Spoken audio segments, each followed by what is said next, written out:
क्या आपने पिछले 6 महीने में अपना ब्लड प्रेशर यानी बीपी चेक करवाया है? अगर नहीं तो आज का यह कार्यक्रम आपके लिए बहुत महत्वपूर्ण है, क्योंकि आज हम बात करने वाले हैं उस बीमारी की जो चुपचाप आती है, बिना आवाज़ बढ़ती है और बिना चेतावनी के शरीर के अंगों को प्रभावित करती है, यानी ऑर्गन डैमेज का कारण बन सकती है। इस दुश्मन का नाम है हाई ब्लड प्रेशर, जिसे हाइपरटेंशन भी कहा जाता है। ऐसी बीमारी जो बहुत सारे लोगों को प्रभावित करती है, लेकिन उनमें से बहुत कम लोग ऐसे हैं जिन्हें ये पता है कि वो हाइपरटेंसिव है। पता कब चलता है? जब आंखों की रोशनी जाने लगती है, या डॉक्टर्स ये कहते हैं कि उनका किडनी फंक्शन प्रभावित होने लगा है, या फिर उसका प्रभाव नसों पर या कार्डियोवैस्कुलर हेल्थ पर पड़ने लगा है। ऐसे में बहुत आवश्यक है कि इसके विषय में समझा जाए और ये जाने कि कैसे हाई बीपी की संभावना को कम किया जा सकता है। नमस्कार, टोटल हेल्थ के आज के इस विशेष अंक में आप सभी का स्वागत है। मैं हूँ किरण भारद्वाज। आज है वर्ल्ड हाइपरटेंशन डे और इसके लिए जागरूकता की आवश्यकता है। क्या उच्च रक्तचाप यानी हाइपरटेंशन एक बीमारी है या बीमारी का लक्षण? ये हम आपको बताएंगे। विशेषज्ञ ये समझाएंगे कि ये अवस्था क्या होती है। हाइपरटेंशन को साइलेंट किलर कहा जाता है। ऐसा क्यों है? किस तरह से ये चुपचाप आपके अंगों को और आपके शरीर को प्रभावित कर सकती है? जब बीपी की बात आती है यानी उसे मॉनिटर किया जाता है, तो उसमें सिस्टोलिक और डायस्टोलिक ब्लड प्रेशर का जिक्र आता है। इन दोनों में क्या अंतर है? अपर लिमिट बीपी की जो होती है और लोअर लिमिट, किस तरह से इनमें फर्क होता है और क्यों होता है ये फर्क? अनियंत्रित रक्तचाप शरीर के किन अंगों के लिए खतरा सिद्ध हो सकता है, यानी वो कौन से ऑर्गन्स हैं जो हाई बीपी से प्रभावित होते हैं? कितना समय लगता है इस प्रभाव को होने में और क्षति क्या हो सकती है? नींद, तनाव, चिंता, धूम्रपान रक्तचाप को कैसे प्रभावित करता है? अगर कोई व्यक्ति बहुत ज़्यादा टेंस्ड रहता है, यानी बहुत एंजाइटी में या चिंता में रहता है, धूम्रपान करता है, नींद नहीं लेता, जो आजकल बहुत से लोगों के साथ होता है कि शिफ्ट टाइमिंग्स है या रात को मोबाइल पर लगे रहते हैं, तो ऐसा करने से क्या आपके बीपी पर प्रभाव पड़ सकता है? हाइपरटेंशन का इलाज करवाना क्यों ज़रूरी है? बहुत से लोग ये कहते हैं कि ये समस्या जाती तो है नहीं, तो विशेषज्ञों से जानेंगे कि अगर समस्या जाती नहीं है, फिर भी इसका इलाज शुरू करवाना क्यों आवश्यक है। अगर हाई ब्लड प्रेशर रहता है यानी ब्लड प्रेशर अनकंट्रोल रहता है, तो उससे क्या नुकसान हो सकते हैं? उच्च रक्तचाप के खतरे को कम करने में कौन से उपाय आपके लिए उपयोगी और सहयोगी हो सकते हैं? ये तमाम बातें आज विशेषज्ञों से समझेंगे और साथ ही आपको ये भी बताएंगे कि अपने रक्तचाप को नियंत्रित कैसे रखा जा सकता है। एक रिपोर्ट देखकर जानकारी की शुरुआत करते हैं और ये समझ लेते हैं कि दरअसल रक्तचाप क्या होता है, किस तरह से ये इफेक्टेड होता है, यानी वो कौन से कारक हैं जो आपके रक्तचाप को प्रभावित कर सकते हैं और कारण बन सकते हैं उच्च रक्तचाप यानी हाइपरटेंशन होने का।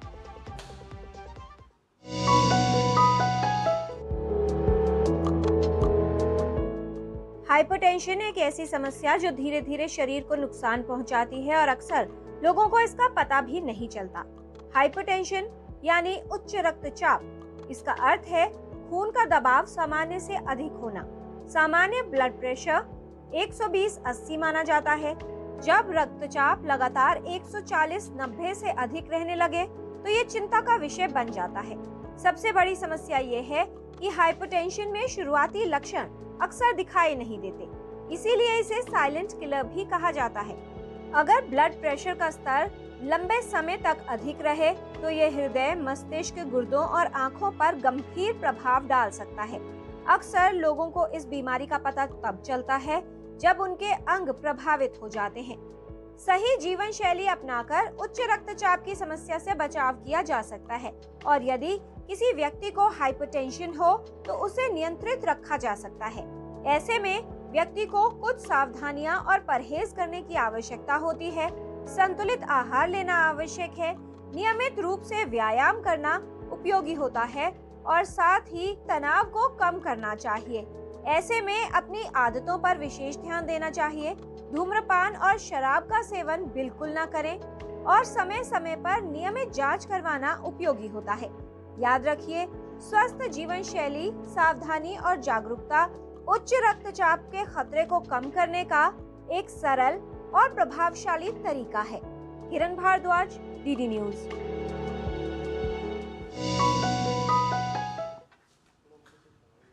उच्च रक्तचाप की समस्या सिर्फ उम्र नहीं देखती, ये देखती है तो सिर्फ आदतें।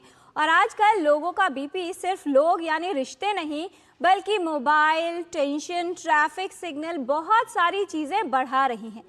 उच्च रक्तचाप की समस्या यानी हाइपरटेंशन, ये सिर्फ एक बीमारी या समस्या नहीं है, ये हमारी लाइफस्टाइल का रिपोर्ट कार्ड है।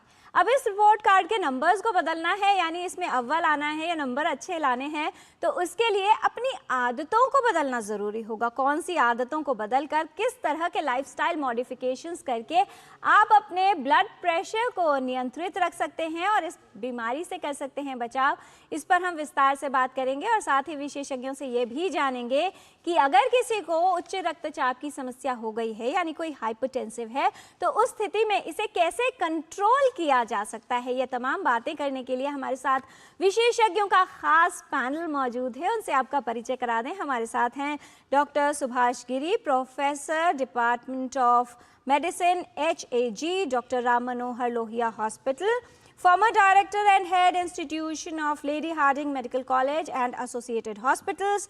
He has over 30 years of experience with expertise in internal medicine, hypertension, insulin resistance, metabolism, cardiovascular medicine, clinical cardiology, metabolic diseases and diabetes. बहुत स्वागत डॉक्टर गिरी आपका। Thank you.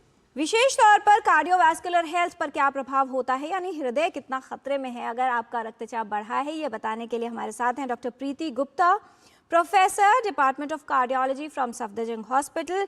Her areas of interest are structural heart disease, paediatric cardiology and coronary artery intervention. She has publications in 70 national and international journals and has been involved in many research projects. बहुत स्वागत है doctor प्रीति आपका। कहते हैं गुर्दों की सेहत hypertension पर प्रभाव डालती है, यानी रक्तचाप बढ़ सकता है, और अगर रक्तचाप है तो गुर्दे प्रभावित हो सकते हैं। क्या है इसका संबंध, यह बताने के लिए हमारे साथ हैं जाने माने विशेषज्ञ doctor Dipankar Bhowmik, professor and head department of nephrology from All India Institute of Medical Sciences with over 30 years of experience, and his areas of expertise are renal transplant and preventive nephrology. बहुत स्वागत डॉक्टर भौमिक आपका। अब समस्या है तो उसका समाधान भी ढूंढना है। समस्या के समाधान में योग की क्या भूमिका है, यानी कौन सी योगिक क्रियाएं, कौन सी आसन और प्राणायाम आपके लिए उपयोगी हो सकते हैं, ये बताने के लिए हमारे साथ है प्रीति जोशी, योग शिक्षक, मोरारजी देसाई नेशनल इंस्टीट्यूट से। She has over 10 years of experience और ये काम कर रही हैं विशेष तौर पर लाइफस्टाइल डिजीजेज, मेटाबॉलिक डिजीजेज और लाइफस्टाइल को किस तरह से बेहतर करके आप सेहत प्राप्त कर सकते हैं, इस पर बहुत स्वागत है प्रीति जोशी आपका भी। आज का विषय सभी से संबंधित है क्योंकि बहुत से ऐसे लोग हैं जिन्हें ये जानकारी ही नहीं है कि वो हाइपरटेंसिव है। कैसे आप पता कर सकते हैं, इसके लिए आपको करानी है एक छोटी सी सामान्य जांच और उसके आगे की जानकारी हम आपको दे रहे हैं, जिसे आप अपनाकर इसकी संभावना को भी कम कर सकते हैं। और अगर आप हाइपरटेंसिव की कैटेगरी में आ गए हैं तब भी बहुत कुछ नहीं बिगड़ा है, काफ़ी चीज़ों को नियंत्रित किया जा सकता है।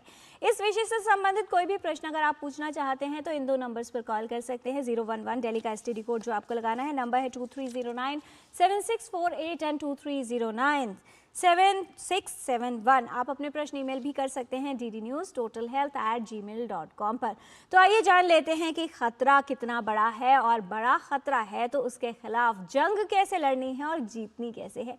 आज है वर्ल्ड हाइपरटेंशन डे। डॉक्टर गिरी, किस तरह से समझाना चाहेंगे इसकी भूमिका और महत्व लोगों को जागरूक करने के लिए, क्योंकि आमतौर पर हेल्थ बहुत से लोगों के प्रायोरिटी में नहीं है, और वो बीमारियां जो चुपचाप आती हैं, यानी ज़्यादा आवाज़ नहीं करती, ज़्यादा लक्षण नहीं करती, उन्हें लेकर गंभीरता कितनी है इस बात का अंदाज़ा हम नहीं लगा पाते। डॉक्टर गिरी, क्या बताना चाहेंगे, कितना महत्व है इसका? जैसे बहुत सारी यदि हम बात करते हैं अपनी पॉपुलेशन की, तो सभी लोगों को ब्लड प्रेशर या हाइपरटेंशन का थोड़ा सा नॉलेज है, लेकिन सबसे बड़ी बात ये है कि हम उसको नज़रअंदाज करते हैं, या उसकी जो हमें डिटेक्शन करने के लिए, यानी कि सोसाइटी में जो ब्लड प्रेशर चेक करवाना है, घर पे चेक करवाना, उसकी तरफ ध्यान नहीं देते। और जब उसका पता भी लग जाता है तब भी उसको अच्छी तरह से हम ट्रीटमेंट नहीं कर पाते, या करवाते नहीं, या बीच में ड्रग्स छोड़ देते हैं। जैसा कि आजकल डाटा के हिसाब से देखा जा रहा है, ऑल ओवर वर्ल्ड 1.4 बिलियंस लोग लगभग इससे ग्रसित हैं, और इंडिया के अंदर भी लगभग 14% लोगों को ब्लड प्रेशर की तकलीफ़ है। ब्लड प्रेशर आमतौर पे बिना सिम्टम्स के आता है, इसीलिए हम इसको साइलेंट किलर कहते हैं, और इसकी वजह से बहुत सारे ऑर्गन्स पे इसके बैड इफ़ेक्ट्स आते हैं। यदि हम इसका ट्रीटमेंट ना करें तो कई ऑर्गन्स हमारे डैमेज हो जाते हैं, जिसमें हार्ट है, हार्ट की रिदम चेंज हो जाती है, हार्ट में हाइपरट्रॉफी हो जाती है, हार्ट फेलियर हो जाता है, हार्ट अटैक पड़ जाता है। इसी तरह से यदि ब्रेन की बात करें तो सीवीए हो जाते हैं, एथेरोस्क्लेरोटिक सीवीए होते हैं, आईसी ब्लीड यानी कि ब्रेन के अंदर ब्लीडिंग हो जाती है, किडनी पे डैमेज होता है, किडनी फेलियर हो जाती है, पेरिफेरल वैस्कुलर डिजीज़ हो जाती है, आइज़ में डैमेज हो जाता है। तो मल्टीपल ऑर्गन्स को ये धीरे धीरे डैमेज करता रहता है, और आदमी को पता भी नहीं लगता, और एक दिन पता लगता है कि उसकी वजह से उसका एक ऑर्गन पूरी तरह से नॉकडाउन हो गया। इसीलिए हम इसको साइलेंट किलर कहते हैं। जी, और इसी किलर के अगेंस्ट यानी इसी खतरे के को लेकर सतर्क रहने की ज़रूरत है, क्योंकि जब तक लक्षण आते हैं या व्यक्ति को पता चलता है कि ऑर्गन डैमेज हुआ है, तब तक समय हाथ से निकल जाता है। डॉक्टर दीपांकर भौमिक, कितना महत्वपूर्ण संबंध है गुर्दों के स्वास्थ्य यानी किडनी हेल्थ और हाइपरटेंशन का? किस तरह एक दूसरे को प्रभावित करते हैं ये? हाँ, ये बहुत ही एक इम्पॉर्टेंट क्वेश्चन है। जो गुर्दा है वो एक बहुत अहम ऑर्गन है, एक डबल वे प्रोसेस है। गुर्दा जो है हमारा ब्लड प्रेशर को नियंत्रण करता है। कैसा करता है? हम जितना पानी पीते हैं, जो हम नमक खाते हैं, वो सब निकालना गुर्दे का काम है। अगर उसने ठीक से नहीं किया तो फिर ब्लड प्रेशर बढ़ जाएगा। तो बीपी नियंत्रण में गुर्दे का बहुत इम्पॉर्टेंट रोल है। उसके अलावा गुर्दा जो है एक हार्मोनल ऑर्गन भी है। उससे एक रेनिन नामक एक हार्मोन निकलता है, और उससे बीपी बढ़ता है। आवश्यक है, लेकिन अगर कुछ प्रॉब्लम हो गया गुर्दे में तो फिर ब्लड प्रेशर बढ़ेगा। ये रहा एक पहलू। दूसरा पहलू है, अगर बीपी बहुत सालों से बढ़ा है, उसका असर गुर्दे पे पड़ता है, और फिर प्रोटीन लीक होना शुरू होता है, और फिर बाद में जाके क्रिएटिनिन भी बढ़ सकता है, किडनी फेलियर भी हो सकता है। अगर किसी का बीपी अचानक बहुत बढ़ गया, जैसे प्रेगनेंसी में हो गया, या और किसी कारण अचानक शूट कर गया, उसे हम मैलिग्नेंट हाइपरटेंशन कहते हैं, तो फिर उसका इमीडिएट इफेक्ट गुर्दे पे आता है। वो इमीडिएट इफेक्ट है, और फिर एकदम गुर्दा फेल भी हो सकता है। तो आप देख सकते हैं कि गुर्दा एक बहुत ही इम्पॉर्टेंट अंग है, जिसमें बीपी का कंट्रोल भी है और अनफॉर्चुनेट विक्टिम भी है।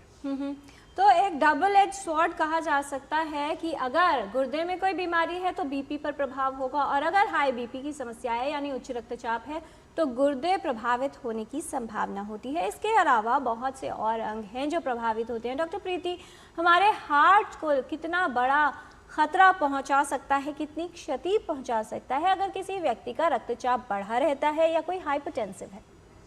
यदि आपको हाई ब्लड प्रेशर की बीमारी है, आपकी आर्टरीज और आपका हार्ट धीरे धीरे उससे अफेक्ट होता रहता है। एंड आप आर्टरीज को एक हाई ब्लड प्रेशर के अगेंस्ट जब पंप करना होता है तो आर्टरीज बहुत हार्ड हो जाती हैं, और जो हार्ट की मसल है वो भी बहुत ज़्यादा मोटी हो जाती है, जिसे हम लेफ्ट वेंट्रिकुलर हाइपरट्रॉफी कहते हैं। इससे कोरोनरी आर्टरी डिजीज़, जिसे कि स्टेबल एंजाइना, अनस्टेबल एंजाइना, या फिर हार्ट अटैक जिसे हम कहते हैं, वो हो सकता है। आपको पता भी नहीं चलेगा। यदि सांस फूलने लगे आपको या छाती में दर्द होने लगे तो तुरंत आपको जाके अस्पताल में दिखाना चाहिए, क्योंकि जो हार्ट अटैक है वो किसी भी वक्त हाइपरटेंशन की वजह से हो सकता है। इसीलिए अपना जो रक्तचाप है उसको कंट्रोल में रखना बहुत आवश्यक है, दवाइयों के द्वारा, लाइफस्टाइल मॉडिफिकेशन के द्वारा, और सबसे ज़रूरी नमक कम करने के द्वारा। जी, और तकरीबन कितना समय लगता है डॉक्टर प्रीति ये जो पूरा असर है हृदय और नसों पर आने पर? आजकल कार्डियोवैस्कुलर हेल्थ की बात होती है कि न सिर्फ हृदय बल्कि जो वेसल्स हैं, क्योंकि वो भी प्रभावित हो रही हैं। कितना समय लगेगा अगर किसी का काफ़ी समय से रक्तचाप बढ़ा है? तकरीबन कितने वर्ष माने जा सकते हैं, क्योंकि अक्सर लोगों को पता ही नहीं होता है कि बीपी के पेशेंट कब से हैं? यदि बहुत ज़्यादा ब्लड प्रेशर है तो बहुत जल्दी ही इसका असर 2-3 साल में ही नज़र आ सकता है। ये और कई बार इसमें वर्षों भी लग जाते हैं, 6-7 साल भी लग जाते हैं। लेकिन कहा नहीं जा सकता है कि असर कम आएगा, ये पता है कि खतरा है, तो इस खतरे को कम करने की ज़रूरत है। हमारे साथ प्रीति जोशी हैं मोरारजी देसाई नेशनल योगा इंस्टीट्यूट से, उनसे जान लेते हैं कि कौन सी योगिक क्रियाएं हमारे बीपी को संतुलित रखने में सहायक हो सकती हैं। प्रीति जी, क्या बताना चाहेंगी, किस तरह से अगर हम अपने रक्तचाप को नॉर्मल या कंट्रोल रखना चाहते हैं, कौन सी योगिक क्रियाएं इसमें सहायक हो सकती हैं? जी, जब भी हम योग के बारे में बात करते हैं, स्पेशली हाइपरटेंशन के लिए, तो हमें ये ध्यान देना है कि हम ऐसे अभ्यासों का चयन करें जो कि हमारे पैरासिम्पैथेटिक नर्वस सिस्टम को एक्टिवेट करे और साथ ही साथ जो हमारी सिंपैथेटिक डोमिनेंसी है उसको कम करें। तो सबसे ज़्यादा लाभकारी अभ्यास जो हम चुनेंगे वो है अनुलोम विलोम का अभ्यास। आपको किसी भी एक सुख आसन की अवस्था में बैठना है। बायां हाथ आपका ज्ञान मुद्रा में, दाएं हाथ की इस प्रकार आप प्राणायाम मुद्रा बनाएंगे। अब सारा ध्यान केवल आपकी श्वासों पे। मेक श्योर कि आपकी बॉडी, आपकी स्पाइन बिल्कुल स्ट्रेट रहे और आप कंप्लीटली अवेयर रहें। अब धीरे धीरे आँखों को बंद करते हुए आप अपनी दाएं नासिका यानी कि राइट नॉस्ट्रिल को थंब से बंद करेंगे और बाएं से गहरा श्वास भरेंगे। बाएं से गहरा श्वास भरने के बाद बाएं नासिका को बंद करते हुए दाएं से गहरा प्रश्वास करेंगे। फिर यहीं से श्वास भरें, दाएं नासिका से श्वास भरते हुए बाएं नासिका से प्रश्वास करें। ये हमारा अनुलोम विलोम का केवल एक चक्र है। आप ऐसे 5 से 10 चक्र कर सकते हैं। यदि आप अभ्यास में निरंतर हैं तो चक्रों को आगे भी बढ़ा सकते हैं। यही अगला अभ्यास जो हम चयन करेंगे वो है शीतली प्राणायाम, जो काफ़ी ज़्यादा लाभकारी है हमारी बॉडी को, माइंड को कूलिंग और कामिंग इफ़ेक्ट देने के लिए। तो शीतली प्राणायाम के लिए आपको अपनी जीवा को, आपकी टंग को बाहर की तरफ लेकर आना है, टंग को रोल करना है और आपके माउथ से एयर इन करनी है। उसके बाद आप क्या करेंगे, लिप को लॉक करके केवल नॉस्ट्रिल से डीप एक्सेल करेंगे। एक बार अभ्यास को देखें।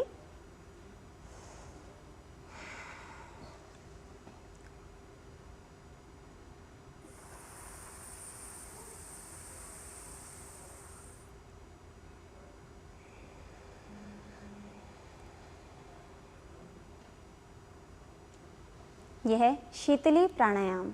इसी क्रम में हम अगला अभ्यास करेंगे भ्रामरी प्राणायाम, जो कि सेम इफ़ेक्ट्स के साथ आता है। आप चाहें तो बिना मुद्रा के भी इसका अभ्यास कर सकते हैं, लेकिन अगर आप मुद्रा लगाएं तो ज़्यादा लाभकारी। आपको अपने दोनों कानों को इस प्रकार बंद करना है, अपनी आँखों को इस प्रकार बंद करेंगे, कोहनियों को फैलाएंगे, कमर व गर्दन एकदम सीधी।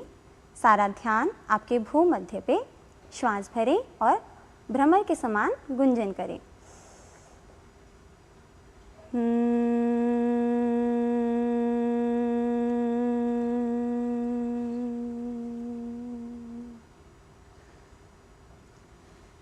धीरे धीरे टाइम के साथ और प्रैक्टिस के साथ आप अपने अभ्यास को बढ़ा सकते हैं या फिर चक्रों को भी बढ़ा सकते हैं। जी, ये थी कुछ क्रियाएं जिनको करके आप अपने बीपी को कंट्रोल कर सकते हैं।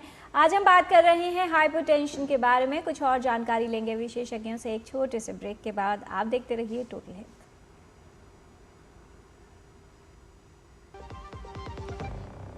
मास्टर जी नमस्ते। 2 ड्रेसेस बनानी है, ठीक है?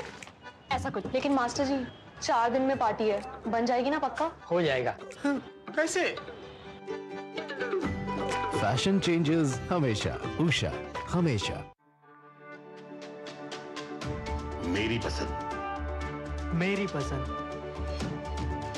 मेरी पसंद। मेरी पसंद। हमारी पसंद। हम सबकी पसंद। मजबूत देश का मजबूत सरिया हो गया स्टील।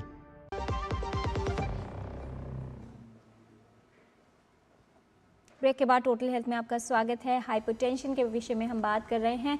किस तरह से हाइपरटेंशन हमारे शरीर को प्रभावित करता है, ये विशेषज्ञों ने समझाया है। डॉक्टर गिरी, जब हाइपरटेंशन की बात आती है या बीपी को मॉनिटरिंग की बात आती है तो सिस्टोलिक और डायस्टोलिक ब्लड प्रेशर जो होता है, एक अपर लिमिट है, एक लोअर लिमिट है, इनमें क्या फ़र्क होता है और किस तरह से इनका उतार चढ़ाव रहता है, यानी कारण क्या होते हैं? देखिए, ब्लड प्रेशर हमारी बॉडी में ब्लड का सर्कुलेशन बनाने के लिए ज़रूरी है। जब हमारा हार्ट कंट्रैक्ट करता है, यदि उस टाइम पे प्रेशर को यदि मेजर करते हैं, सिस्टोलिक ब्लड प्रेशर बोलते हैं, और हार्ट उस टाइम सिस्टली में होता है। जब हमारा हार्ट रिलैक्स करता है और उसमें ब्लड कलेक्शन के लिए आता है, उस स्टेज को हम डायस्टोलिक बोलते हैं, और जो प्रेशर उस टाइम पे वेसल्स का आता है उसको डायस्टोलिक ब्लड प्रेशर बोलते हैं। सिस्टोलिक ब्लड प्रेशर लेमैन के पॉइंट ऑफ व्यू से बोला जाए तो ऊपर वाला यानी कि हायर ब्लड प्रेशर, और डायस्टोलिक लोअर ब्लड प्रेशर। जो कितना होना चाहिए आपका नॉर्मल पॉपुलेशन के हिसाब से, यदि वैसे एक बीच की वैल्यू बोले तो 120, पर एक हर किसी का वेरिएबल होता है। ब्लड प्रेशर सिस्टोलिक 100 से लेके 130 तक नॉर्मल माना जाता है। उसी तरह से ब्लड प्रेशर 60 से लेके रफली 80 तक हम उसको नॉर्मल डायस्टोलिक ब्लड प्रेशर बोलते हैं। Blood pressure high normal JNC 8 criteria के हिसाब से यदि हम बात करते हैं तो 130 से लेके 139 तक सिस्टोलिक यानी कि हायर वाला ब्लड प्रेशर हाई नॉर्मल बोलते हैं। उसी में डायस्टोलिक जो 80 से 85 के बीच का ब्लड प्रेशर जो है उसको हम हाई डायस्टोलिक ब्लड प्रेशर बोलते हैं। यदि ब्लड प्रेशर 140 और 90 से ऊपर चला जाता है तो अमेरिकन सोसाइटी के हिसाब से हम इसको ब्लड प्रेशर यानी कि हाइपरटेंशन बोलते हैं, और इस टाइम पे इंटरवेंशन की ज़रूरत है। जब हाई नॉर्मल की बात करते हैं, यूजुअली जो चीज़ें हैं आमतौर पे आपके हाथ में हैं। यदि आप अपना लाइफस्टाइल कंट्रोल कर लें, आप रेगुलर एक्सरसाइज करें, बैलेंस डाइट खाएं, ज़्यादा फ्रूट्स लें, हरी सब्जियां लें, सैलड खाएं, और सैचुरेटेड फैट अवॉइड करें या रेड मीट अवॉइड करें, और इसके साथ ही जो बाहर का जिसमें ट्रांस फैट्स ज़्यादा होता है यानी कि डालडा घी या उस तरह की चीज़ों से बने हुए उसको प्रोडक्ट को यदि अवॉइड करें, फास्ट फूड जिसको हम बोलते हैं, और इनमें साथ में जो खाना घर में यदि आप बना रहे हैं उसकी जगह आप ऑयल यानी कि रूटीन हमारा जैसे सरसों का तेल है, तिल का तेल है, सोयाबीन से है या सनफ्लावर से है, इन चीज़ों का यदि यूज़ करेंगे तो ज़्यादा अच्छा रहेगा। इसके साथ ही डाइट में हम बात करते हैं तो यदि आप थोड़ा सा और रिफाइंड वे से जाएं तो मिलेट्स का यूज, या इवन जैसे हमारी सोसाइटी में हम बार बार बोलते हैं कि एक हमारा रूटीन पुराना खाना होता था जिसको हम खिचड़ी बोलते हैं, बहुत सारे लोग उस पर शिफ्ट भी हो रहे हैं। उसकी तरफ यदि जाएंगे तो आपका शरीर डाइट के हिसाब से अच्छा रहेगा। इन एडिशन डाइट और एक्सरसाइज की बात करते हैं, एक्सरसाइज में एक पॉइंट मैं ज़रूर बताऊंगा, कम से कम 5 दिन सप्ताह में 30 मिनट के लिए ब्रिस्क वॉक करें या दूसरी हैवी एक्सरसाइज कर सकते हैं। यदि आपकी एज कम है तो आप फास्ट यानी कि हैवी और डायनामिक एक्सरसाइज में रनिंग, जॉगिंग, इस तरह की चीज़ें करिए, और यदि एज ज़्यादा है तो ब्रिस्क वॉक करिए। ये लाइफ को अच्छा हेल्दी रखने के लिए आपके हाथ में जो चीज़ है उसको आपको मैनेज करना चाहिए। इनके साथ ही जो लोग स्मोकिंग करते हैं या अल्कोहल का सेवन करते हैं, स्मोकिंग का एक बहुत बड़ा रोल है ब्लड प्रेशर को बढ़ाने में, और उससे जो पैदा होने वाली दूसरी जो बीमारियां हैं उसको भी काज करने में स्मोकिंग का बहुत बड़ा रोल है। स्मोकिंग की वजह से ब्लड प्रेशर बढ़ता है, हमारा इंसुलिन रेजिस्टेंस बढ़ता है जिसकी वजह से डायबिटीज़ आती है, कैंसर्स होते हैं, और कई और दूसरी बीमारियां भी स्मोकिंग की वजह से। यदि स्मोकिंग बंद की जाती है तो काफ़ी सारा ब्लड प्रेशर आपका कम होने लगता है, और विद इन 1 मंथ यदि स्मोकिंग बंद करते हैं तो बहुत सारे लोगों में ब्लड प्रेशर नॉर्मल साइड में चला जाता है। जैसे हमारे लाइफस्टाइल में जो हमारा आजकल यूजुअल जो लाइफस्टाइल है, यानी कि हम फास्ट चलते हैं या फास्ट लाइफस्टाइल में हम आ गए हैं, जिसकी वजह से लॉट ऑफ प्रेशर्स है आपके पास, काम स्ट्रेस का एक है, बहुत बड़ा कारण माना जाता है। नींद नहीं लेते, नींद प्रॉपर नहीं लेते, यानी कि नींद का पहले हम लोग बोलते थे कम नींद लेना सेहत के लिए अच्छा है, लेकिन ऐसा नहीं है। 7 से 8 घंटे का नींद लेना ज़रूरी है, और कम मोबाइल का यूज़ करें, और एंजाइटी है तो उसके लिए आप रेगुलर एक्सरसाइज करें, योगा करें, प्राणायाम करें, उससे मेंटल हेल्थ पे काफ़ी अच्छा इफ़ेक्ट आता है। जी, और न सिर्फ मेंटल हेल्थ बल्कि फिजिकल हेल्थ भी ठीक रहती है, बीमारियों का खतरा कम होता है। बहुत सारे ईमेल्स हमारे पास आ गए हैं। डॉक्टर प्रीति, आपके लिए एक ईमेल है, वो हम जानेंगे, लेकिन उससे पहले एक कॉलर है हमारे साथ, गोविंद जी हैं फोन लाइन पर दिल्ली से, उनका सवाल जान लेते हैं। गोविंद जी, बहुत स्वागत आपका, पूछिए सवाल। गोविंद जी, हमारी आवाज़ सुन पा रहे हो तो सवाल पूछें। आवाज़ लगता है हमारी उन तक पहुंच नहीं रही है क्योंकि हम भी उनको नहीं सुन पा रहे हैं। डॉक्टर प्रीति, आपके लिए सवाल है, सुनील जी का सवाल है। इनकी एज है 46 ईयर्स। ये कह रहे हैं कि कभी इनका बीपी हाई हो जाता है, कभी इनका बीपी लो हो जाता है। LV left ventricle ejection fraction लिख रहे हैं कि 50 to 60% है और इनके लिपिड प्रोफाइल जो है वो गड़बड़ ही रहते हैं। क्या इसका कनेक्शन बीपी से हो सकता है? क्या करना चाहिए इन्हें? आपको अस्पताल में जाकर अपना चेकअप कराना चाहिए। एम्बुलेटरी ब्लड प्रेशर मॉनिटरिंग नाम का एक टेस्ट होता है जिसमें कि 24 घंटे का हम लोग बीपी मेज़र करते हैं। उसके अकॉर्डिंग हम लोग डिसाइड करते हैं कि आपको बीपी की दवा दी जानी चाहिए या नहीं चाहिए। लाइफस्टाइल मॉडिफिकेशन आपके केस में बहुत ज़रूरी है, जिसमें कि आप अपने खाने में फ़ैट इंटेक बहुत कम रखें, सॉल्ट इंटेक कम करें और एक्सरसाइज को बढ़ाएं। स्मोकिंग, अल्कोहल, जैसा डॉक्टर गिरी सर ने कहा, बिल्कुल ही नहीं करना चाहिए। जी डॉक्टर भौमिक, हम लोग जब हाइपरटेंशन की बात करते हैं तो उसमें दो टर्म्स आता है, एक आता है प्राइमरी हाइपरटेंशन और दूसरा है सेकेंडरी हाइपरटेंशन।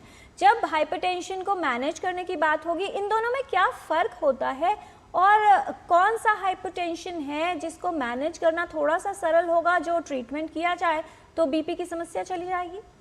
हाँ, ये बहुत ही अहम सवाल है और मैं दर्शकों को ये समझाना चाहूँगा कि ब्लड प्रेशर जो है ये दो प्रकार के हैं। एक है जो पहले कहा जाता था essential hypertension, it affects about 90% लोगों को। बहुत ही गलत टर्म है, क्योंकि एसेंशियल यानी ज़रूरी, तो बीपी कभी ज़रूरी होता नहीं है, हाइपरटेंशन ज़रूरी होता नहीं। बीपी ज़रूरी है, हाइपरटेंशन ज़रूरी नहीं है। तो इसका जो करेक्ट टर्म है वो प्राइमरी है। प्राइमरी मतलब इसका कोई वैसा वजह नहीं है, बीपी है, और वही 90% लोगों को प्राइमरी हाइपरटेंशन होता है। दूसरा है सेकेंडरी हाइपरटेंशन, मतलब कोई दूसरा अंग है जिसके वजह से बीपी बढ़ रहा है। उसका सबसे जो महत्वपूर्ण वजह अभी है वो है स्लीप डिसऑर्डर, यानी नींद ठीक से नहीं लेना, जैसे डॉक्टर साहब ने अभी भी बताया। तो अगर कोई खराटे ले रहा है रात में तो उसका सही इलाज करना चाहिए ताकि बीपी सही हो जाए। दूसरा है आजकल जो ओबेसिटी, जो मोटापा के वजह से एक मेटाबॉलिक सिंड्रोम होता है, उसमें हाइपरटेंशन भी होता है, तो उसका सही इलाज होना चाहिए। यानी शुगर हाई हो सकता है, उसका लिपिड प्रोफाइल ख़राब हो सकता है, यूरिन में प्रोटीन हो सकता है। तीसरा है गुर्दे की बीमारी, जिसका स्पेशलिस्ट मैं हूँ। तो अगर गुर्दे का कोई भी बीमारी हो उससे बीपी बढ़ सकता है। चौथा बहुत ही इंपॉर्टेंट वजह है, जो एक हार्मोनल प्रॉब्लम है, उसको एल्डोस्टेरोनिज्म कहा जाता है, प्राइमरी हाइपर एल्डोस्टेरोनिज्म। गुर्दे के ऊपर एक छोटा सा अंग रहता है, टोपी जैसा है, उसको हम एड्रिनल ग्लैंड कहते हैं, और उससे काफ़ी हार्मोन्स निकलते हैं। वो ज़रूरी है हमारे सेहत के लिए, लेकिन उसमें अगर कभी ट्यूमर हो जाए तो फिर बीपी बढ़ जाते हैं, उसको कहते हैं प्राइमरी हाइपर एल्डोस्टेरोनिज्म। तो अब समझ गए कि हमें पहले ये जानना ज़रूरी है कि अपना बीपी प्राइमरी है या सेकेंडरी है। इसीलिए अगर किसी को हाइपरटेंशन है, स्पेशली अगर कोई बहुत यंग हो, उनमें जांच कराना ज़रूरी है ताकि हम सेकेंडरी हाइपरटेंशन को हम मिस ना करें। उसको डायग्नोस करना बहुत ज़रूरी है। उसके लिए एक बेसिक यूरिन का जांच करना ज़रूरी है, तो पता चल जाएगा कि यूरिन में प्रोटीन है या कुछ प्रॉब्लम है। इस पर और जानकारी लेंगे आपसे। फिलहाल एक छोटा सा ब्रेक लेते हैं, ब्रेक के बाद लौटेंगे तो ये चर्चा जारी रहेगी हाइपरटेंशन यानी उच्च रक्तचाप के बारे में।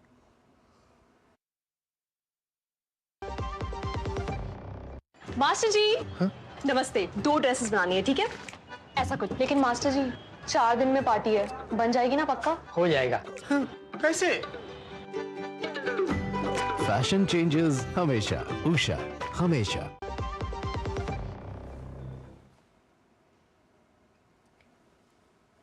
ब्रेक के बाद टोटल हेल्थ में आपका स्वागत है। उच्च रक्तचाप के विषय में हम जान रहे हैं। डॉक्टर भौमिक, आप समझा रहे थे कि किस तरह से महत्वपूर्ण है कि कारण का पता किया जाए कि हाइपरटेंशन दरअसल हो क्यों रहा है। तो पेशाब का जांच करना, यूरिन रूटीन माइक्रोस्कोपी करना ज़रूरी है ताकि पता चल जाए कि उसमें प्रोटीन है या उससे कोई सेल्स निकल रहा है। दूसरा है KFT किया जाए, यानी उसमें हम यूरिया क्रिएटिनिन देखते हैं। वो जो मैंने टोपी के बारे में कहा, जिससे हार्मोन निकलता है, उसके वजह से कभी कभी पोटेशियम लो हो जाती है, इसीलिए ब्लड में यूरिया क्रिएटिनिन के साथ साथ ब्लड सोडियम और पोटेशियम करना बहुत ज़रूरी है। एक सिंपल लिपिड प्रोफाइल करना, ECG, एक्सरे, ये 4-5 जांच अगर शुरुआत में किया जाए तो क्लियर हो जाता है कि दूसरा कोई वजह नहीं है और बीपी का वजह है प्राइमरी हाइपरटेंशन। उसके बाद हम कहेंगे कि हर साल में एक बार एटलीस्ट यूरिन का जांच किया जाए, उसमें प्रोटीन कितना निकल रहा है, उसको प्रोटीन क्रिएटिनिन रेशियो बोलते हैं या एल्बुमिन क्रिएटिनिन रेशियो, वो करना ज़रूरी है। प्लस बीपी हर साल चेक करना चाहिए। ऐसा अगर किया जाता है तो प्रॉपर इलाज हो सकता है। जी, एक कॉलर है हमारे साथ दिल्ली से, राम है फोन लाइन पर, स्वागत आपका। पूछिए सवाल। मिस्टर राम, हमारी आवाज़ अगर सुन पा रहे हो तो सवाल पूछें। उनसे भी लगता है संपर्क नहीं हो पा रहा है। डॉक्टर प्रीति, किस तरह से समझाना चाहेंगी जब किसी के नर्व्स या हृदय अफेक्टेड होने लगता है? पहले नर्व्स की बात कर लेते हैं, क्योंकि वेसल्स जो हैं वो सिर्फ हृदय तक नहीं पूरे शरीर में जाती हैं। किस तरह से मस्तिष्क को या हृदय को प्रभावित कर सकती है अगर इस तरह की संभावना हो रही है, यानी नर्व्स पर उच्च रक्तचाप का प्रभाव होने लगा है? हाइपरटेंशन आपकी नर्व्स और आर्टरीज दोनों को इफेक्ट करता है। यदि न्यूरोपैथी जिसे कहते हैं कि नर्व्स पे जो हाइपरटेंशन का असर है उसकी वजह से नर्व्स में सेंसेशन जो है कम होने लगता है, सुनपन या फिर टिंगलिंग, इस तरह के सेंसेशंस आने लगते हैं। आर्टरीज का जो है, जिसमें पेरिफेरल आर्टरियल डिजीज़ जो है हाइपरटेंशन की वजह से होती है, जिसमें हाइपरटेंशन की वजह से हमारी आर्टरीज बहुत हार्ड हो जाती हैं, उनमें जो ब्लड सर्कुलेशन है वो कम हो जाता है, जिसकी वजह से हमारे जो लिम्स हैं उसमें बहुत ही ज़्यादा सुनपन महसूस होने लगता है और धीरे धीरे आपको वो अंग काला पड़ने लग सकता है, जिसे हम पेरिफेरल आर्टेरियल डिजीज़ कहते हैं। ज़्यादा चलने पे आपको क्लॉडिकेशन, मतलब कि ज़्यादा चलने पे आपको उस अंग में दर्द होना शुरू हो सकता है, लिम्स में क्लॉडिकेशन होना शुरू हो सकता है। सो हाइपरटेंशन की वजह से hypertensive neuropathy and peripheral arterial disease दोनों ही संभव है। जी, और ये भी कहते हैं कि अगर किसी व्यक्ति के मस्तिष्क की जो नसें हैं उनमें प्रभाव होगा तो उसकी वजह से जो ब्रेन हैमरेज है उसके केसेस भी काफ़ी देखे जाते हैं, और अगर हृदय पर प्रभाव होता है तो व्यक्ति को अक्सर पता ही नहीं चलता जब हार्ट अटैक होगा। ऐसा है क्या? यदि ब्लड प्रेशर बहुत ज़्यादा बढ़ जाता है तो उसकी वजह से सिर दर्द होना या फिर कभी अचानक बेहोशी आ जाना, जिसकी वजह से इंट्राक्रेनियल हेमरेज जो सीटी स्कैन द्वारा पता किया जा सकता है, ये हो सकता है। इसलिए अपना जो रक्तचाप है उसको कंट्रोल में रखना बहुत ज़रूरी है और नियमित जांच कराना बहुत आवश्यक है। जी, और जैसा विशेषज्ञों ने कहा कि अगर अपने ब्लड प्रेशर को कंट्रोल में रखना है तो उसके लिए बहुत ज़रूरी है कि कुछ किया जाए, और क्या हो सकता है वो योग। हम योग कौन कौन से आसन कर सकते हैं वो भी जानेंगे। उससे पहले एक कॉलर हैं हमारे साथ, उनका सवाल जान लेते हैं। जय राम जी है फोन लाइन पर, स्वागत आपका, पूछिए सवाल। मैं जयराम सिंह बोल रहा हूँ जी, आजमगढ़ उत्तर प्रदेश से। जी बताएं। मैं यह जानना चाह रहा हूँ कि सर कि मेरा वजन 98 किलो है, तो अपने ब्लड प्रेशर को कैसे नियंत्रित करूँ? आपकी एज कितनी है? जी, मेरी उम्र 50 वर्ष है सर। 50-55 के करीब है। डॉक्टर गिरी, आपने काफ़ी सारे उपाय बताए हैं, संक्षिप्त में कुछ 4-5 ऐसे टिप्स बता दीजिए जिनसे बीपी कंट्रोल में रह सके। 88 kg जिन्होंने वजन कहा था, हालांकि ज़्यादा लगता है, क्या करना चाहिए यानी लाइफस्टाइल मॉडिफिकेशंस में? आपका हाइट कितना है? शायद अब हमारे साथ, जी बताएं। 5 फुट 7 इंच सर। 5-7 5। देखिए, 4-5 चीज़ें आपको रेगुलर करनी चाहिए। सबसे पहले तो आपको डाइट कंट्रोल करना चाहिए। आपका कैलोरी इनटेक जिसमें कार्बोहाइड्रेट्स लाइकली ज़्यादा होगा उसको कम करिए। फाइबर डाइट, वेजिटेबल्स और फ्रूट्स उसमें इंक्लूड करिए। रेगुलर एक्सरसाइज कम से कम 30 मिनट्स की आप डेली करेंगे, जिसमें वॉकिंग रहेगा क्योंकि आपका वेट भी ज़्यादा है। आप वेट जो अपना आपकी हाइट के हिसाब से रफली आपका 65 kg के राउंड वेट होना चाहिए, उस पे आप अपने आप को कोशिश करेंगे लाने की और वेट रिड्यूस करेंगे। जैसे ही आप वेट रिड्यूस करेंगे, बैलेंस वेट रखेंगे, तो आपका ब्लड प्रेशर भी लोअर होगा और आपका शुगर का जो कंट्रोल है बॉडी का, चाहे आपकी शुगर इस टाइम पे नॉर्मल भी हो, वो भी आपकी नॉर्मल साइड में आनी शुरू हो जाएगी। इसके साथ ही आपका फैटी लिवर भी बेटर हो जाएगा और बाकी के ऑर्गन्स पे ओबेसिटी का इफेक्ट आना कम हो जाएगा। ओबेसिटी यानी कि मोटापे की वजह से ये सिर्फ ब्लड प्रेशर नहीं, बहुत सारी दूसरी बीमारियां भी होती हैं, उसमें कैंसर भी एक इम्पॉर्टेंट है, किडनी फेलियर भी एक फैक्टर है, और लिवर सिरोसिस का होना फैटी लिवर की वजह से वो भी एक फैक्टर है। तो सबसे इम्पॉर्टेंट बात आपका वज़न कम करना है। वज़न कम करने के लिए आपकी डाइट पे सबसे पहले फोकस होना चाहिए, सेकंड आपको एक्सरसाइज, और तीसरा इवन आप योगा और दूसरी चीज़ें भी आप अप्लाई कर सकते हैं। यदि आप स्मोकिंग करते हैं, स्मोकिंग बिल्कुल आप बंद कर दीजिए। यदि अल्कोहल लेते हैं, आपको उसको भी मॉडरेट करना पड़ेगा या बंद करना पड़ेगा। इसके साथ ही यदि आपका सीडेंटरी जॉब है तो आप जॉब की तरफ ध्यान दीजिए। आप चलिए जहाँ भी आपको मौका मिले, और जो यदि बैठने का काम है तो उसको किसी तरह से चेंज करिए। और जी तो बहुत ही इफ़ेक्टिव तरीके हैं अपने बीपी को कंट्रोल करने के, आसान भी हैं। प्रीति जोशी जी, कुछ योगिक क्रियाएं बताएंगी जो ब्लड प्रेशर कंट्रोल करने में सहायक हो और सभी आसानी से कर सकते हैं? जी बिल्कुल। हमें जो भी योग अभ्यास करने हैं, स्पेशली योगा प्रैक्टिसेस, योग आसनास, तो हमें ध्यान देने की ज़रूरत है कि जब भी हम बॉडी को स्ट्रेच करते हैं या लॉन्ग सिटिंग में बैठते हैं तो वो काफ़ी ज़्यादा फोर्सफुली ना हो। और हाइपरटेंशन के लिए हम जो भी प्रैक्टिसेस चूज़ कर रहे हैं वो हम ध्यान देंगे कि मेडिटेटिव या फिर रिलैक्सेटिव हो। और दूसरी ध्यान देने योग्य बात, मोस्टली जो मेडिटेटिव पॉस्चर्स होते हैं उसमें हमारे नी इस तरह से बेंड होते हैं। अगर आपको सीवियर अर्थराइटिस है तो आप नी फ्लेक्शन यानी कि नी बेंडिंग को स्किप करेंगे। सबसे पहला आसन जो हम करेंगे, सुख आसन। सुख की अवस्था में आप बैठे रहेंगे आंखें बंद करके। सबसे ज़्यादा ध्यान देने वाली बात आपकी अवेयरनेस और आपका काम माइंड, आपकी सटल ब्रीदिंग। आपको गहरा धीमा लंबा श्वास भरना है, गहरा धीमा लंबा प्रश्वास करना है। केवल ये सुख आसन। अब इसको जितने लंबे समय तक आप परफॉर्म कर पाएँ उतने लंबे समय तक आप इसका अभ्यास कर सकते हैं। यहीं से दूसरा आसन हम करते हैं, दोनों पैरों को लेकर जाएंगे दंड आसन की स्थिति में। पहले दोनों हाथों को फैलाएंगे पीछे की ओर, गर्दन को झुकाएंगे, शिथिल दंड आसन। ये एक रिलैक्सेटिव पॉस्चर है। इसी के बाद धीरे धीरे हम आसन करेंगे जो कि है वज्रासन। वज्रासन में आपको दोनों पैरों को एक एक करके मोड़ना है। मेक श्योर कि जो आपके टोज़ हैं वो जॉइन रहें और आपकी एड़ियाँ खुली हों। अब धीरे से आप दोनों घुटनों में अंतर करेंगे। शशांक आसन के लिए हम आगे की ओर बढ़ रहे हैं, दोनों हाथ नीचे की ओर, श्वास खाली करते हुए धीरे धीरे ज़मीन की ओर जाएंगे। अपने माथे को या फिर अपनी ठुड्डी वाले भाग को आप ज़मीन से स्पर्श कराएंगे। इस आसन में भी आप 5 से 10 सेकंड तक या उससे ज़्यादा अधिक रह सकते हैं। यहीं से अगला अभ्यास जो हम करेंगे वो करेंगे शव आसन का अभ्यास, जो कि मोस्ट इफ़ेक्टिव आसन कहा जाता है। तो शव आसन के लिए आप दोनों पैरों में अंतर करेंगे, दोनों पैरों को फैलाएंगे, सुपाइन लाइन की पोजीशन में लेटेंगे, दोनों हाथ इस प्रकार, बिल्कुल ढीले बिल्कुल शिथिल। देखिए, शव आसन को काफ़ी सरल आसन माना जाता है क्योंकि इसमें कोई हमारा एक्स्ट्रा एफर्ट नहीं लगता। लेकिन हमें इस आसन को परफॉर्म किस तरीके से करना है, हमारा शरीर तो बिल्कुल ढीला रहेगा लेकिन आप मेंटली अवेयर रहेंगे। मेंटली अवेयरनेस आपके कहाँ पर रहेगी, टुवर्ड्स योर बॉडी। आपके शरीर के प्रति आप सजग रहेंगे, अपने श्वासों के प्रति सजग रहेंगे। और फिर से धीमा लंबा और गहरा श्वास प्रश्वास। इन्हीं कुछ आसनों का आपको अभ्यास सावधानीपूर्वक करना है।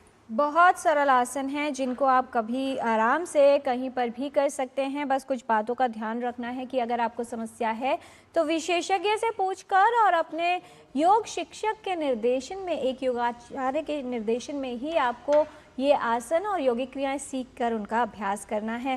डॉक्टर प्रीति, कौन सी जांच व्यक्ति को करवानी चाहिए और किस फ्रीक्वेंसी में, ये पता रखने के लिए कि जो ब्लड प्रेशर है उसका प्रभाव कार्डियोवैस्कुलर हेल्थ पर पड़ रहा है या कितना हो सकता है?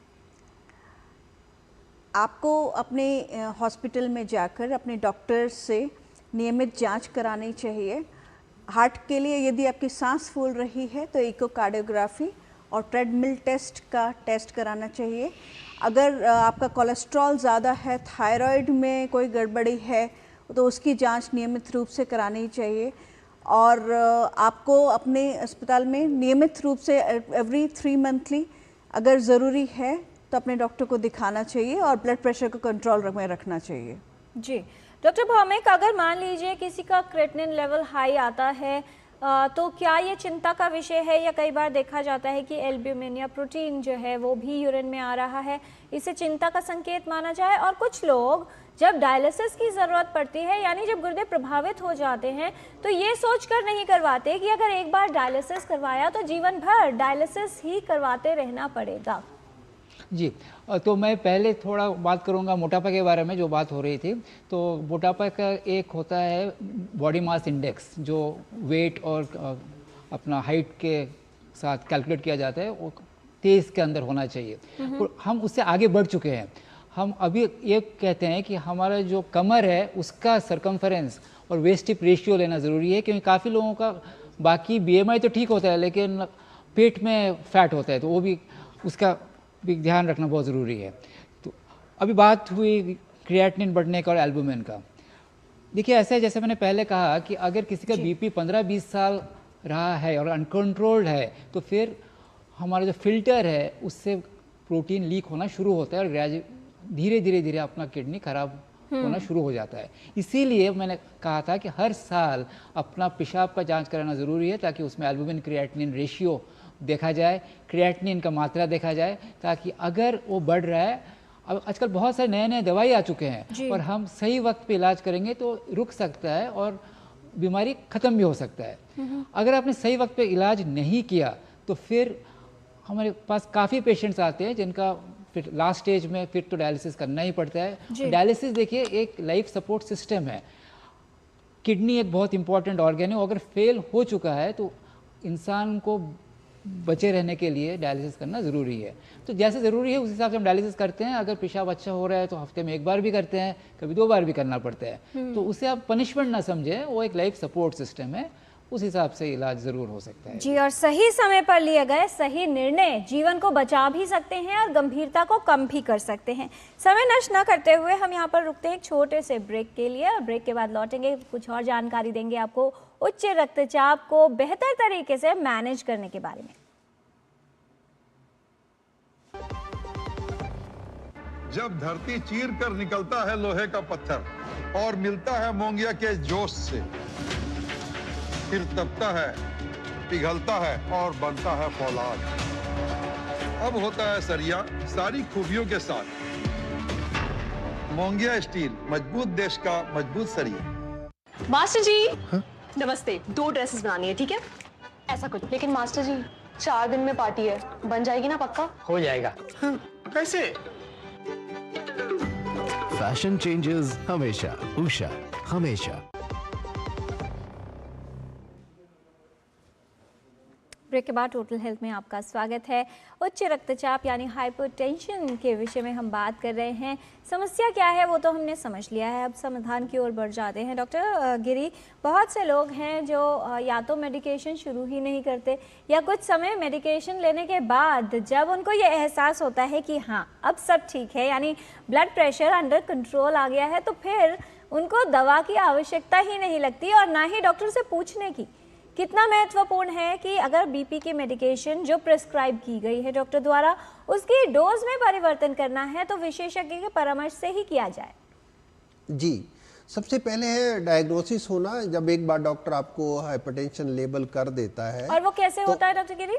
क्या एक बार टेस्ट करके ये डिसाइड किया जाता है? एक बार ब्लड प्रेशर से हाइपरटेंशन को लेबल नहीं करना चाहिए। कम से कम 2 रिकॉर्ड हायर साइड में यदि आए तब ब्लड प्रेशर का लेबल होना, हाइपरटेंशन को लेबल करना चाहिए। आजकल तो बल्कि हम एम्बुलेटरी ब्लड प्रेशर मॉनिटरिंग की बात करते हैं, जिसमें हम रेगुलेट करके देखते हैं कि ब्लड प्रेशर ओवरऑल कितना उसका एवरेज आया हुआ है, उसके हिसाब से फिर हम डिसाइड करते हैं।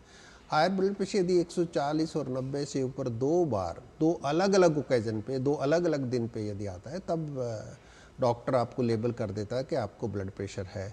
यदि बहुत ज़्यादा ब्लड प्रेशर एक ही रिकॉर्ड में पहली बार में ही आ जाए तो कई बार तब भी दवाइयाँ आप स्टार्ट करनी पड़ती हैं, पर यूजुअली हम क्राइटेरिया डायग्नोसिस का यही रखते हैं। एक बार हाइपरटेंशन लेवल हो जाता है तो कई चीज़ें इसके उसमें आती हैं। एक तो आता है कॉज, जो कि डॉक्टर साहब ने भी बोला है, हम सबसे पहले ये देख लें इसको कॉज क्या है, क्या हम उसको करेक्ट कर सकते हैं या नहीं कर सकते हैं। उसके बाद आता है आपका रेगुलर इन्वेस्टिगेशंस, यानी कि हाइपरटेंशन का बॉडी पे कोई इफ़ेक्ट आ रहा है या किसी इन्वेस्टिगेशन या किसी एबनॉर्मेलिटी की वजह से आपको ब्लड प्रेशर हो रहा है, ताकि हम उसके लिए अलग से दवाई शुरू कर सके। फिर आता है कि इसमें फैमिली के अंदर जो सपोर्ट सिस्टम है हमारा, जिसको हम आज थीम की यदि बात करते हैं, हाइपरटेंशन कंट्रोलिंग दी हाइपरटेंशन टुगेदर, इसका मतलब है इंडिविजुअल का रोल है, फैमिली का रोल है, कम्युनिटी का रोल है और हमारी हेल्थ एजेंसी का भी रोल है। तो सभी मिलके यदि काम करें तभी अवेयरनेस, डिटेक्शन, डायग्नोसिस और ट्रीटमेंट एंड इन्वेस्टिगेशन की बात होती है। तो हमें उस पर फोकस करना होगा यदि हम ब्लड प्रेशर कंट्रोल करना चाहते हैं।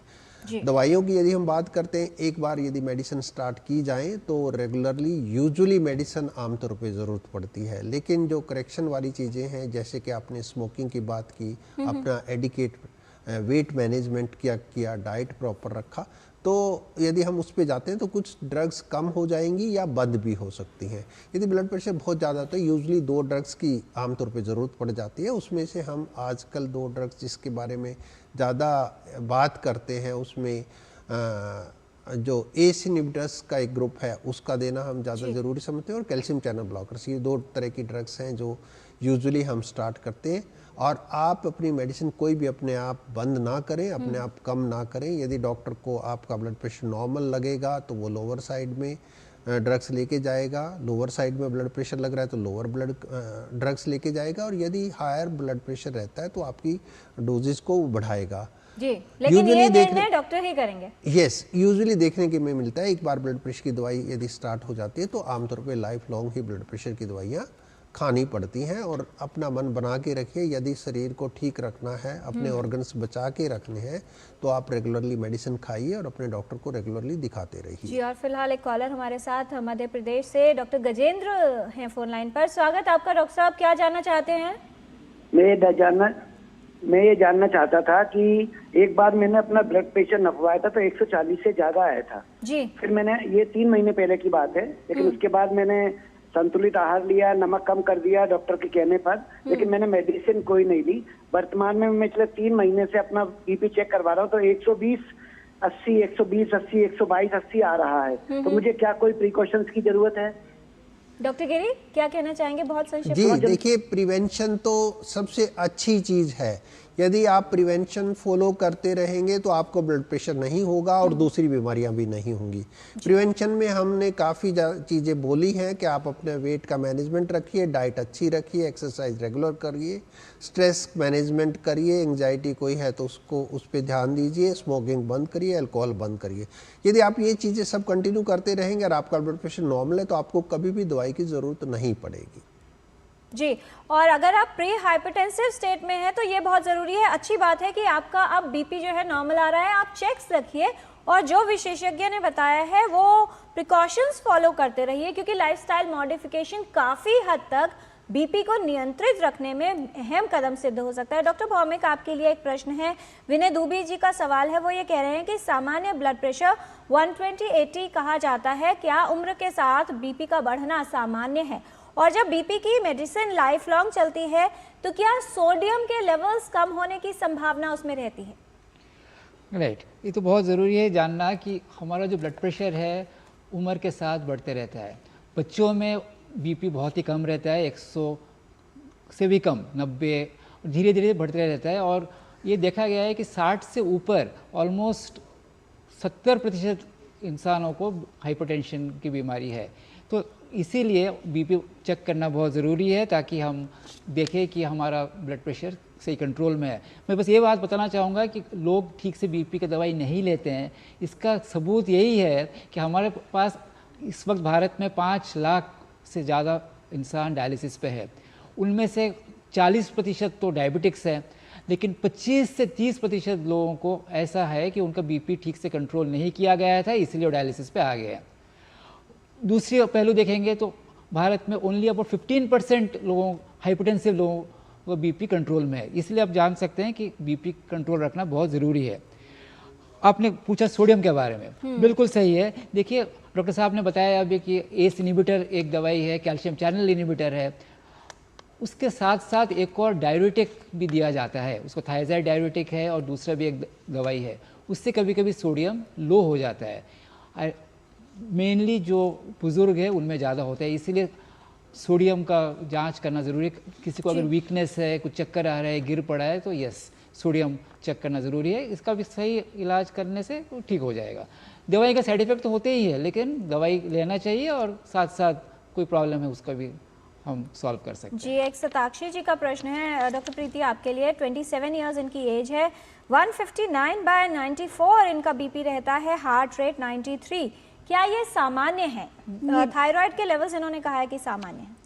ये बिल्कुल भी सामान्य नहीं है। अगर आपका बीपी इतना ज़्यादा है तो आपको दवाई शुरू करनी चाहिए। दवाई के अलावा लाइफस्टाइल मॉडिफिकेशन, जैसे कि कहा कि वज़न घटाना और खाने में नमक की मात्रा कम करना, तेल घी का इस्तेमाल कम करना, एंड अगर आपका जो ओबेसिटी है उसको कम करिए।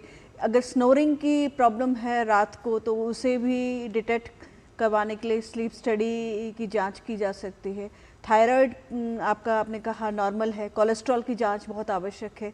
इन सभी चीज़ों का आप ध्यान रखें और दवाई शुरू करें। जी, और रश्मि जी का सवाल है, वो ये कह रही हैं कि क्या बीपी अगर कंट्रोल हो जाता है तो बीपी की दवा बंद कर देनी चाहिए। प्रोफेसर महाराज कृष्णन भी यही पूछ रहे हैं कि अगर सामान्य लगता है तो बीपी की दवा क्या बंद की जा सकती है। ऐसा नहीं है, विशेषज्ञ डॉक्टर गिरी ने पहले ही बता दिया है कि अगर आपको बीपी की दवा शुरू की गई है, उसकी डोज एडजस्ट कितनी करनी है, यानी बढ़ानी है या घटानी है, कब बंद होगी कब कम होगी, इसका निर्धारण एक विशेषज्ञ को ही करने दें, क्योंकि छोटी छोटी बातें हैं जो बड़ा प्रभाव डाल सकती हैं, कई बार जटिलता को बढ़ा सकती हैं, लेकिन उनका ध्यान रखा जाए तो आप अपने आप को सुरक्षित रख सकते हैं। हाइपरटेंशन यानी उच्च रक्तचाप के विषय में हम बात कर रहे हैं। यहाँ पर लेते हैं एक अल्प विराम और उसके बाद लौटेंगे तो कुछ और जानकारी लेंगे विशेषज्ञों से उच्च रक्तचाप यानी हाइपरटेंशन के बारे में।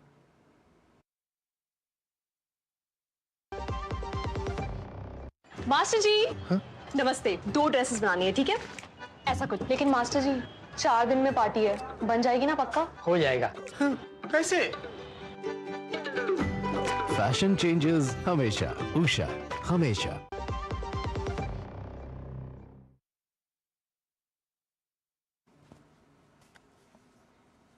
ब्रेक के बाद टोटल हेल्थ में आपका स्वागत है। हाइपरटेंशन के बारे में हम बात कर रहे हैं। विशेषज्ञों का खास पैनल हमारे साथ, डॉक्टर गिरी, डॉक्टर प्रीति, डॉक्टर दीपांकर भौमिक हमारे साथ हैं। विशेषज्ञों से कुछ और जानकारी ले लेते हैं रैपिड फायर क्वेश्चंस राउंड के माध्यम से। छोटे सवाल और बहुत छोटे जवाब। पहला सवाल डॉक्टर गिरी आपसे, क्या हाइपरटेंशन होने पर लक्षण होना बहुत अहम है? लोग कहते हैं पसीना आएगा, सर दर्द होगा, तभी बीपी बढ़ा हुआ है। बहुत ज़्यादातर लोगों में हाइपरटेंशन के साथ कोई भी सिम्टम नहीं होता, ये साइलेंट किलर है। यूजुअली सिम्टम्स बहुत लेट आते हैं। डॉक्टर प्रीति, क्या बीपी का प्रभाव हृदय पर तभी होगा अगर फैमिली हिस्ट्री है हार्ट डिजीज की? ज़रूरी नहीं है।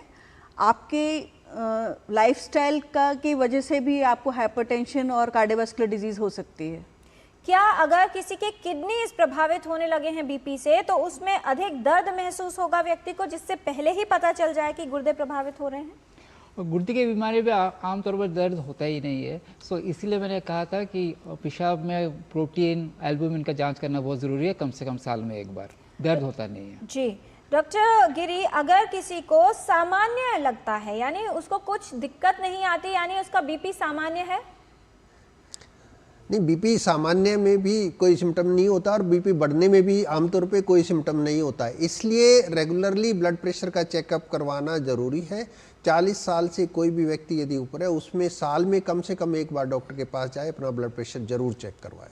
अगर किसी को बीपी की समस्या है तो क्या कॉफ़ी और सॉल्ट का इंटेक बीपी को बढ़ा सकता है? डॉक्टर प्रीति, सॉल्ट और कॉफ़ी का इंटेक बीपी को बढ़ा सकता है, लेकिन सॉल्ट को तो हम कम कर सकते हैं, लेकिन कॉफ़ी पर हम पाबंदी नहीं लगाते हैं। जी डॉक्टर भौमिक, अगर यूरिन आउटपुट सामान्य है इसका मतलब गुर्दे सुरक्षित हैं?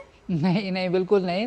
देखिए ऐसा है, हम जब पेशाब करते हैं पानी के साथ साथ बाकी जो यूरिया, क्रिएटिनिन, पोटेशियम ये सब निकालना होता है। तो ऐसा हो सकता है कि सिर्फ पानी निकल रहा है और बाकी चीज़ नहीं निकल रहा होगा। इसलिए यूरिन आउटपुट अगर सामान्य है इसका मतलब ये नहीं है कि गुर्दा बिल्कुल सही है। जी डॉक्टर गिरी, क्या सिर्फ आंखें भी इससे प्रभावित हो सकती हैं, यानी दृष्टि पर प्रभाव हो सकता है हाई बीपी? देखिए, यदि ब्लड प्रेशर लंबे टाइम तक रहता है या बहुत ऊंचा ब्लड प्रेशर रहता है तो फिर आंखों पे प्रभाव आता है, जिसमें आंखों के अंदर रेटिना के अंदर जो ब्लड निकलने का होता है और कई बार सडनली जो आई विज़न है बिल्कुल जीरो हो जाता है। जी डॉक्टर प्रीति, बहुत सारे लोगों ने ये प्रश्न पूछा है, एक और ईमेल पर आ गया है यही वाला सवाल, इसलिए दोबारा लेना चाहूँगी। हरी जी हैं, उनका प्रश्न भी यही है, साथ में रश्मि जी थी, वो पूछ रहे थे कि अगर एक बार मेडिसिन शुरू की जाए तो क्या उसको जीवन भर लेना होगा? इस डर से लोग मेडिसिन शुरू नहीं करते हैं। यदि एक बार आप हाइपरटेंशन लेवल हो जाते हैं और दवाइयाँ आपकी शुरू हो जाती हैं तो आपको खुद से वो दवा कभी बंद नहीं करनी चाहिए। आपको विशेषज्ञ की सलाह के ऊपर ही अगर यदि ज़रूरत पड़े तो वो डोज कम करें या बंद कर सकते हैं, लेकिन आपको खुद से कभी बंद नहीं करनी चाहिए। राइट। डॉक्टर भौमिक, क्या संदेश देना चाहेंगे हमारे सभी व्यूअर्स को जो हाइपरटेंशन को बहुत सामान्य मानते हैं और लगता है कि एक बार बीपी ज़्यादा आ भी गया तो हर्ज ही क्या है? नहीं, ऑलरेडी ये बताया गया है कि हाइपरटेंशन कई अंगों प्रत्यंगों पर बुरा असर करता है। हार्ट है, ब्रेन है और किडनी भी है, इसीलिए इसको हम अनदेखा ना करें और बीपी प्रॉपर मेजरमेंट करें। ये आजकल बहुत सारे स्टडीज़ में पता चला है कि ब्लड प्रेशर 120-80 के आसपास रहा तो सबसे अच्छा है, 140 भी ज़्यादा है, इसीलिए दवाई ठीक से लेना चाहिए ताकि बाकी अंग प्रत्यंगों पे बुरा कोई असर ना हो। डॉक्टर प्रीति, क्या संदेश देना चाहेंगी सभी को?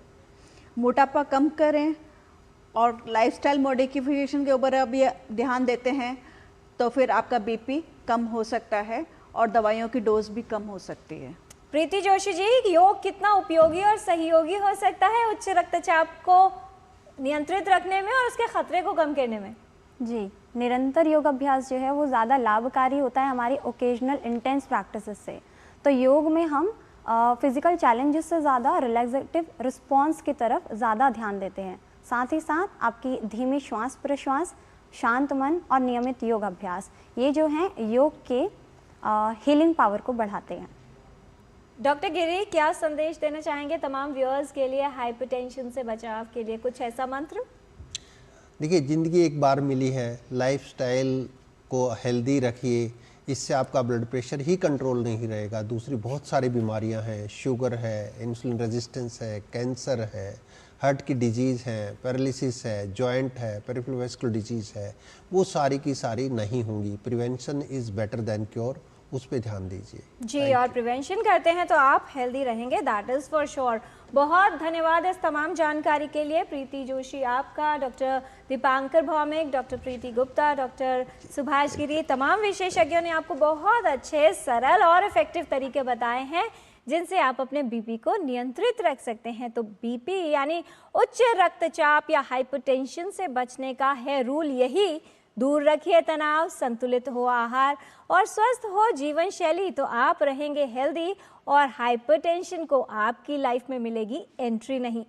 हेल्थ संबंधित जानकारी हम आप तक ऐसे ही पहुंचाते रहेंगे टोटल हेल्थ के माध्यम से। आज के कार्यक्रम में इतना ही। स्वस्थ रहिए, प्रसन्न रहिए और हमारी इस कार्यक्रम की पूरी भूमिका को निभाने के लिए हम अपनी भूमिका आप तक पहुंचा रहे हैं सारी जानकारी के साथ। आप भी अपनी भूमिका निभाइए, इस जानकारी को अपने जीवन में उतारकर अपने आप को स्वस्थ यानी हेल्दी बनाइए। आज के कार्यक्रम में इतना ही। हमारी पूरी टीम को दीजिए अनुमति। नमस्कार।